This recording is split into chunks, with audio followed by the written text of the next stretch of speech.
മിശിഹായിൽ സ്നേഹമുള്ള സഹോദരങ്ങളെ, ഈ വചന ശുശ്രൂഷ സമയത്തിലേക്ക് എല്ലാവരെയും സ്നേഹപൂർവ്വം സ്വാഗതം ചെയ്യുന്നു. ഈ വചന ശുശ്രൂഷയിൽ പങ്കെടുക്കുന്ന എല്ലാവരെയും ദൈവം സമൃദ്ധമായി അനുഗ്രഹിക്കട്ടെ. ഹൃദയത്തിലും ജീവിതത്തിലും വചനം നിറഞ്ഞ് ജീവിച്ച പരിശുദ്ധ അമ്മയോട് ചേർന്ന് നമുക്കും പ്രാർത്ഥിക്കാം. നന്മ നിറഞ്ഞ മറിയമ്മേ സ്വസ്തി, കർത്താവ് അങ്ങയോടുകൂടെ സ്ത്രീകളിൽ അങ്ങ് അനുഗ്രഹിക്കപ്പെട്ടവളാകുന്നു. അങ്ങയുടെ ഉദരത്തിൻ്റെ ഫലമായ ഈശോ അനുഗ്രഹിക്കപ്പെട്ടവനാകുന്നു. പരിശുദ്ധ മറിയമ്മേ തമ്പുരാൻ്റെ അമ്മേ, പാപികളായ ഞങ്ങൾക്ക് വേണ്ടി ഇപ്പോഴും ഞങ്ങളുടെ മരണസമയത്തും തമ്പുരാനോട് അപേക്ഷിച്ചു കൊള്ളണമേ. ആമേൻ. സ്നേഹമുള്ളവരെ, ഇന്നത്തെ വചന ശുശ്രൂഷയിൽ ഇങ്ങനെയൊരു വാക്ക് പറഞ്ഞു തുടങ്ങുവാനായിട്ടാണ് ഞാൻ ആഗ്രഹിക്കുന്നത്. നമുക്കെല്ലാവർക്കും ഒരു ഹോളിനെസ് കോഡ് ആവശ്യമാണ്. നമുക്കെല്ലാവർക്കും പരിശുദ്ധിയുടെ ഒരു നിയമസംഹിത, ഒരു നിയമാവലി നമുക്കാവശ്യമാണ്. ഒരു വിശ്വാസിക്ക്, ഒരു സമർപ്പിതന്, വിശുദ്ധ ജീവിതം നയിക്കാൻ ആഗ്രഹിക്കുന്ന എല്ലാവർക്കും ഒരു ഹോളിനെസ് കോഡ് അവരുടെ ജീവിതത്തിൽ ഉണ്ടാകേണ്ടത് ആവശ്യമാണ്. എന്താണ് ഹോളിനെസ് കോഡ് എന്നതുകൊണ്ട് അർത്ഥമാക്കുന്നത്? വിശുദ്ധ ഗ്രന്ഥത്തിൽ, പഴയ നിയമത്തിൽ ഹോളിനെസ് കോഡ് എന്ന് പണ്ഡിതന്മാർ എടുത്തു പറയുന്നത് ലേവ്യരുടെ പുസ്തകം 17 മുതലുള്ള അധ്യായങ്ങളാണ്. ലേവ്യരുടെ പുസ്തകം 17 മുതൽ 26 വരെയുള്ള അധ്യായങ്ങളാണ്. അതിനെ അധ്യായങ്ങളെ എല്ലാത്തിനെയും ഒരുമിച്ച് ചേർത്തുകൊണ്ട് ഇസ്രായേൽ ജനത്തിൻ്റെ ഒരു ജീവിതചര്യ ആസ്പദമാക്കി ഒരു ഹോളിനെസ് കോഡ് എന്നാണ് അതിനെക്കുറിച്ച് പറയുന്നത്.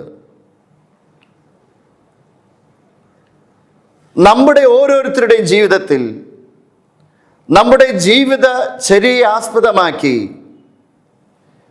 ഞാനും എൻ്റെ ദൈവവും, ഞാനും എൻ്റെ സഹോദരങ്ങളുമായ ബന്ധത്തിൽ ഒരു ഹോളിനെസ് കോഡ് ആവശ്യമാണ്. ലേവ്യരുടെ പുസ്തകത്തിൽ ഈ 10 അധ്യായങ്ങളിലായി പലപ്പോഴും ആവർത്തിക്കുന്ന ഒരു വാക്യമാണ്, നിങ്ങൾ പരിശുദ്ധരായിരിക്കുവിൻ, എന്തെന്നാൽ നിങ്ങളുടെ ദൈവവും കർത്താവുമായ ഞാൻ പരിശുദ്ധനാണ്. നിങ്ങൾ പരിശുദ്ധരായിരിക്കുവിൻ, എന്തെന്നാൽ നിങ്ങളുടെ ദൈവവും കർത്താവുമായി ഞാൻ പരിശുദ്ധനാണ്. ലേവ്യരുടെ പുസ്തകം 19 അധ്യായം 2 തിരുവചനമാണത്.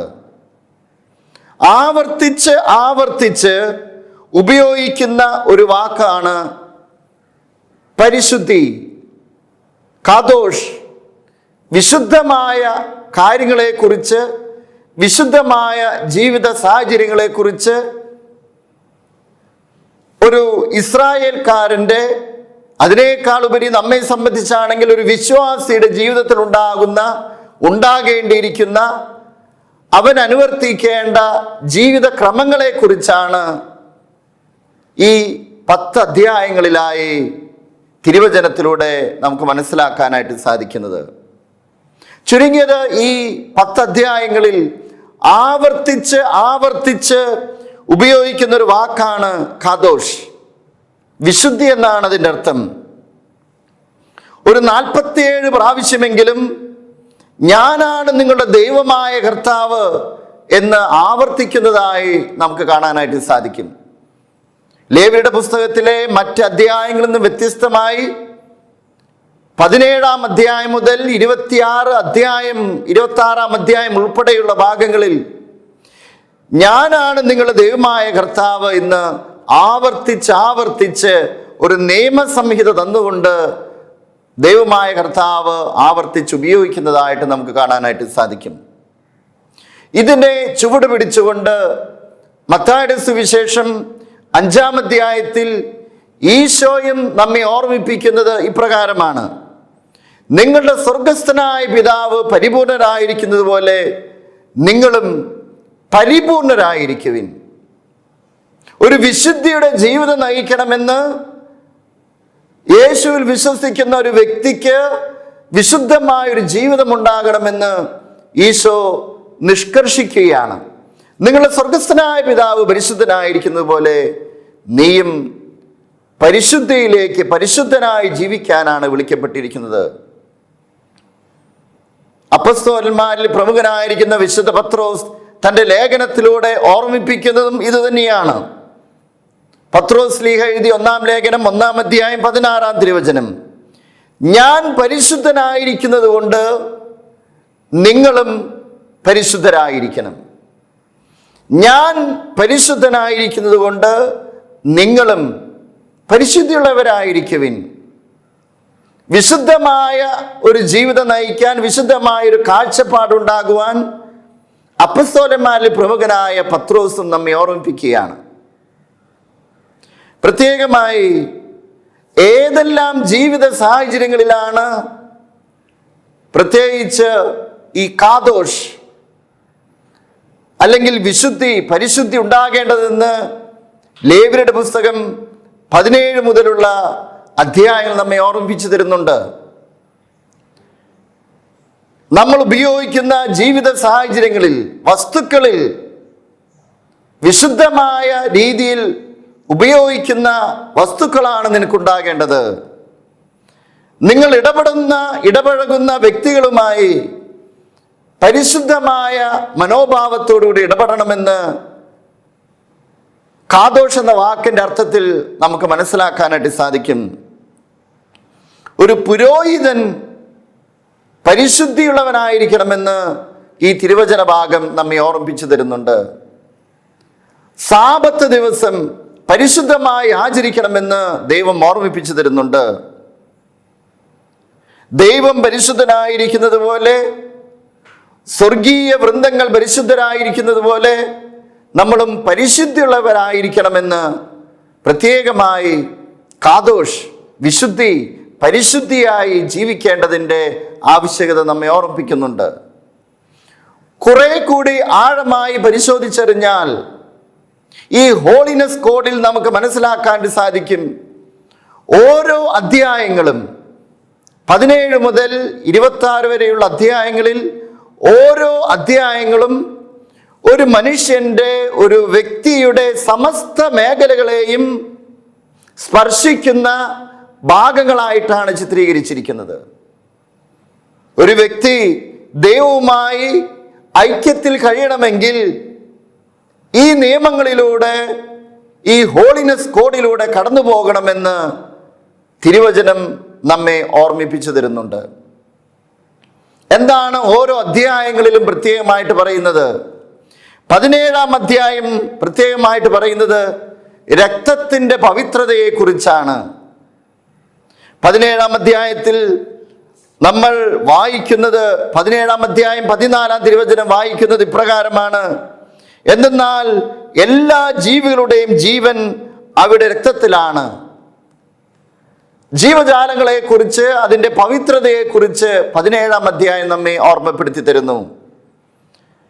18-ാം അധ്യായത്തിൽ ഒരു വ്യക്തിയുടെ ലൈംഗിക വിശുദ്ധിയെക്കുറിച്ചാണ് തിരുവചനം നമ്മെ ഓർമ്മപ്പെടുത്തി തരുന്നത്.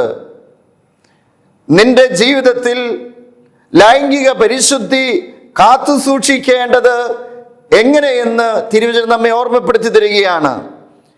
18-ാം അധ്യായം 5-ാം തിരുവചനത്തിൽ പറയുന്നത് ഇപ്രകാരമാണ്: നിങ്ങൾ എൻ്റെ കൽപ്പനകളും പ്രമാണങ്ങളും അനുസരിക്കുക, അവ അനുസരിക്കുന്നവൻ അതിനാൽ ജീവിക്കും, ഞാനാണ് കർത്താവ്. നിന്റെ അനുദിന ജീവിത സാഹചര്യങ്ങളിലെ സമസ്ത മേഖലകളിലേക്കും കർത്താവ് വിരൽ ചൂണ്ടുകയാണ്. 18-ാം അധ്യായം ഒരു വ്യക്തിയെ സംബന്ധിക്കുന്ന അവൻ്റെ ലൈംഗിക പരിശുദ്ധി എങ്ങനെ കാത്തു സൂക്ഷിക്കണമെന്ന് നമ്മെ ഓർമ്മിപ്പിച്ചു തരികയാണ്. 19-ാം അധ്യായം വിവിധ നിയമങ്ങളിൽ നീ എങ്ങനെ പരിശുദ്ധി കാത്തു സൂക്ഷിക്കണമെന്ന് നമ്മെ ഓർമ്മിപ്പിച്ചു തരുന്നു. ജീവിത സാഹചര്യങ്ങളെ നിയമങ്ങൾ പറയുമ്പോൾ ഒരു ഉദാഹരണത്തിനായിട്ട് പറയുന്നത് ഇപ്രകാരമാണ്: നിങ്ങൾ ധാന്യം കൊയ്യുമ്പോൾ, 19-ാം അധ്യായം 9-10 തിരുവചനം, നിങ്ങൾ ധാന്യം കൊയ്യുമ്പോൾ വയലിൻ്റെ അതിർത്തി തീർത്ത് കൊയ്തെടുക്കരുത്, കൊയ്ത്തിന് ശേഷം കാലാപെറുക്കുകയുമരുത്, മുന്തിരിത്തോട്ടത്തിലെ ഫലങ്ങളും തീർത്തും പറിക്കരുത്, വീണു കിടക്കുന്ന പഴം പെറുക്കിയെടുക്കരുത്, പാവങ്ങൾക്കും പരദേശികൾക്കുമായി അത് നീക്കിവെക്കുക, ഞാനാകുന്നു നിങ്ങളുടെ ദൈവമായ കർത്താവ്. പാവങ്ങളെയും പതിതരെയും കണ്ടുകൊണ്ട് കർത്താവ് പറയുന്ന ജീവിത നിയമമാണ്, അനുവർത്തിക്കേണ്ട ജീവിത നിയമമാണ് കർത്താവ് പറയുന്നത്. നിങ്ങൾ കൊയ്തെടുക്കുമ്പോൾ അതിൽ നിന്ന് വീഴുന്ന കതിരുകൾ, അല്ലെങ്കിൽ മുന്തിരിപ്പഴം ശേഖരിക്കുമ്പോൾ അതിൽ നിന്ന്, മുന്തിരിക്കുലയിൽ നിന്ന് അറ്റുപോകുന്ന മുന്തിരിപ്പഴങ്ങൾ, അത് നീ വീണ്ടും പെറുക്കിയെടുക്കാൻ പരിശ്രമിക്കരുത്. അത് പാവങ്ങൾക്കുള്ളതാണ്. ഒരു മനുഷ്യന്റെ ജീവിത സാഹചര്യങ്ങളെ കുറിച്ച് വളരെ വ്യക്തമായ രീതിയിൽ ദൈവം ചൂണ്ടിക്കാണിക്കുകയാണ്. 19-ാം അധ്യായം മുഴുവനായി എങ്ങനെയാണ് നീ ഈ നിയമങ്ങൾ നീ പരിശുദ്ധിയോടെ കാത്തു സൂക്ഷിക്കേണ്ടത്, നിന്റെ ജീവിതത്തിലെ നാനാവിധ സാഹചര്യങ്ങൾ കാത്തു സൂക്ഷിക്കേണ്ടത് എന്ന് ദൈവം വ്യക്തമാക്കുകയാണ്. വീണ്ടും 20-ാം അധ്യായത്തിൽ പരിശുദ്ധി കാക്കാനായിട്ടുള്ള കടമ പ്രത്യേകമായിട്ട് നൽകുകയാണ്. പരിശുദ്ധി നീ കാക്കുന്നില്ല എങ്കിൽ നിന്റെ ജീവിതത്തിൽ ശിക്ഷകൾ ഉണ്ടാകുമെന്ന് ദൈവം ഓർമ്മിപ്പിക്കുന്നതാണ് 20-ാം അധ്യായം. 21-ാം അധ്യായത്തിൽ നമ്മൾ കാണുന്നത് പൗരോഹിത്യ വിശുദ്ധിയെക്കുറിച്ചാണ്. പൗരോഹിത്യം എങ്ങനെ വിശുദ്ധിയോടെ ജീവിക്കണമെന്ന്, എങ്ങനെയുള്ളവർ പുരോഹിതരാകണമെന്നുള്ളത് വ്യക്തമായിട്ട് നിർദ്ദേശങ്ങൾ കർത്താവ് നൽകുന്നതായിട്ട് നമുക്ക് കാണാനായിട്ട് സാധിക്കും. ദൈവത്തിന് മുമ്പിൽ അവർ വിശുദ്ധരായിരിക്കണം. ഒരു പുരോഹിതനെ കുറിച്ച് പറയുന്നു, ലേവ്യരുടെ പുസ്തകം 21-ാം അധ്യായം 6-ാം തിരുവചനം, ദൈവത്തിന് മുമ്പിൽ അവർ വിശുദ്ധരായിരിക്കണം, ദൈവത്തിൻ്റെ നാമം അശുദ്ധമാക്കരുത്. പരിശുദ്ധിയുള്ള ഒരു വ്യക്തിക്ക് മാത്രമേ പൗരോഹിത്യ ധർമ്മങ്ങൾ അതിൻ്റെ പൂർണ്ണതയിൽ അർപ്പിക്കാനായിട്ട് സാധിക്കുകയുള്ളൂ എന്ന് ദൈവം നമ്മെ ഓർമ്മപ്പെടുത്തി തരികയാണ്. വീണ്ടും 22-ാം അധ്യായത്തിൽ ബലിവസ്തുക്കളുള്ള വിശുദ്ധിയെ കുറിച്ചാണ്. നീ അർപ്പിക്കുന്ന ബലിവസ്തു എങ്ങനെയായിരിക്കണമെന്ന് ഓർമ്മിപ്പിച്ചു തരുന്നു.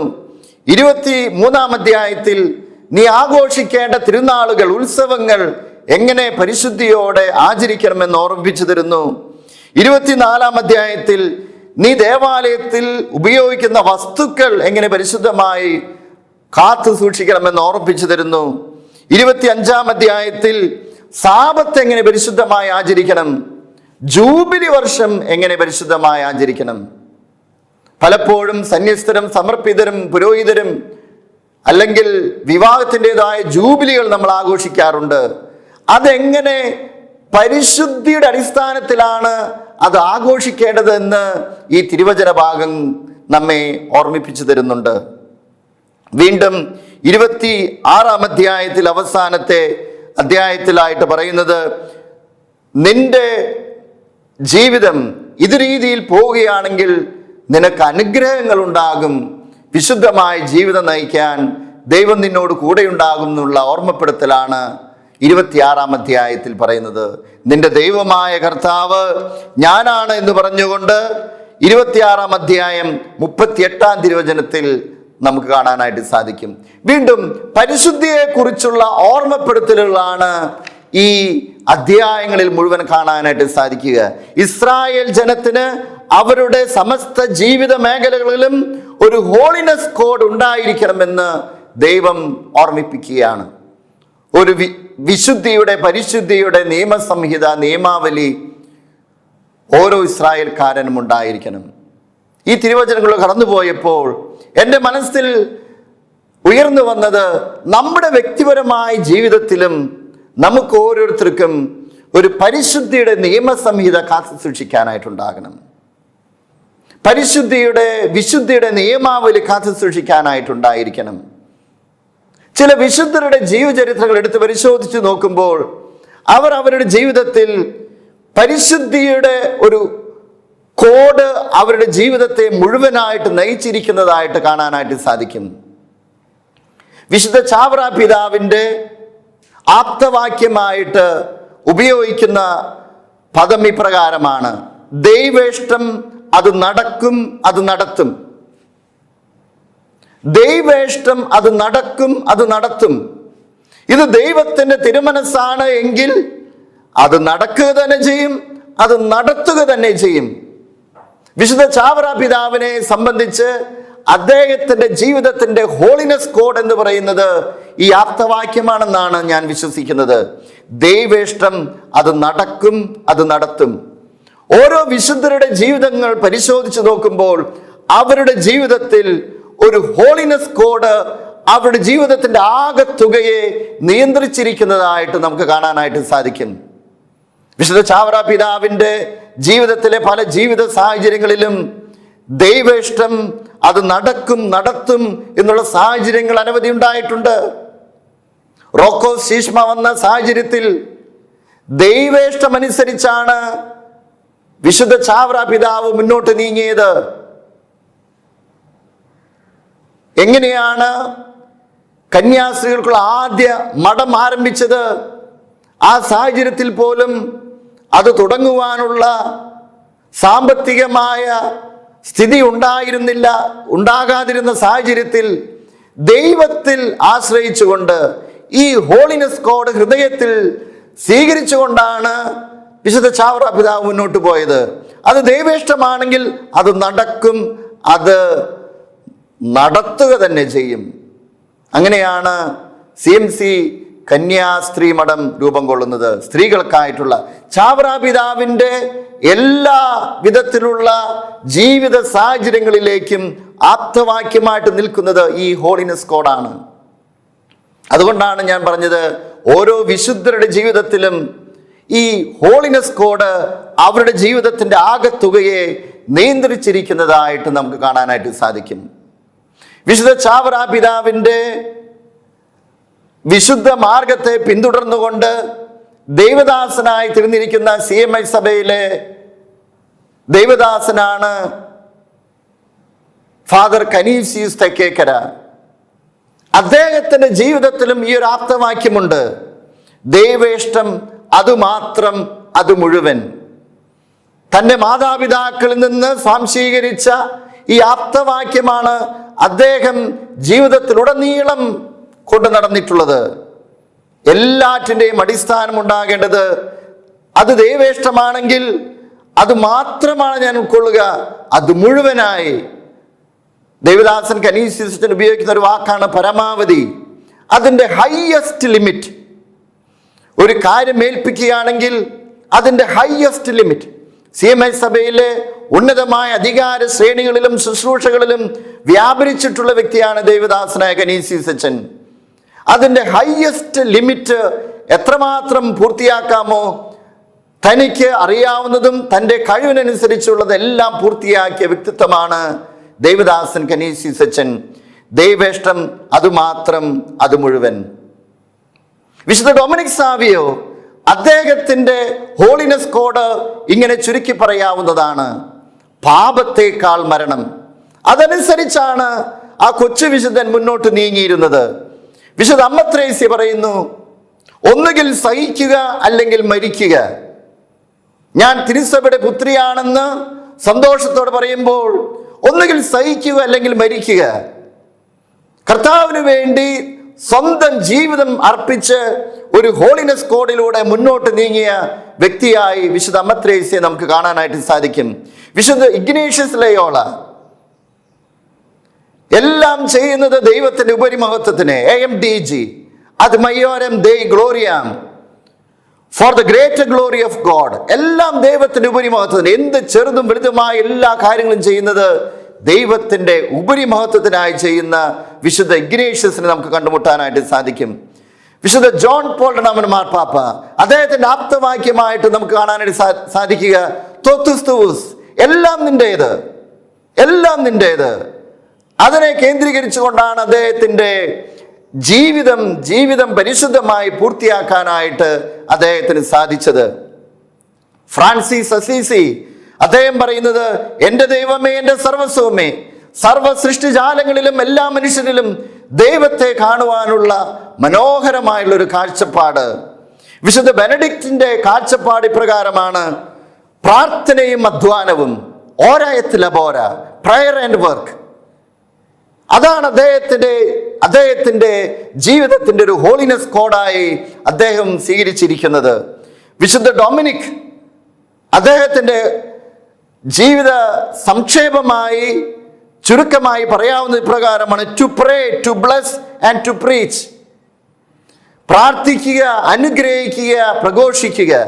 ഓരോ വിശുദ്ധരുടെ ജീവിതത്തിലും ഇതുപോലൊരു ഹോളിനെസ് കോഡ് കാണുവാനായിട്ട് സാധിക്കും. പ്രിയപ്പെട്ടവരെ, നമ്മുടെ വ്യക്തിപരമായ ജീവിതത്തിലും ഞാനും ദൈവവുമായി, ഞാനും എൻ്റെ സഹോദരങ്ങളുമായി ഈ ലോകത്തിൽ ജീവിക്കുമ്പോൾ നമുക്ക് ഓരോരുത്തർക്കും ഒരു ഹോളിനെസ് കോഡ് ഉണ്ടായിരിക്കട്ടെ. കർത്താവിന് നമ്മെ ഏറെ സഹായിക്കാനായിട്ട് സാധിക്കും. കർത്താവിനോട് നമുക്ക് പ്രാർത്ഥിക്കുകയും ചെയ്യാം. കാരുണ്യവാനായ കർത്താവേ, എൻ്റെ വ്യക്തിപരമായ ജീവിതത്തിൽ പരിശുദ്ധിയുടെ ഒരു നിയമസംഹിത, പരിശുദ്ധിയുടെ ഒരു നിയമാവലി എന്നും കാത്തു സൂക്ഷിക്കുവാനും അതനുസരിച്ച് മുന്നേറുവാനുള്ള കൃപ ഞങ്ങൾക്ക് നൽകണമേ.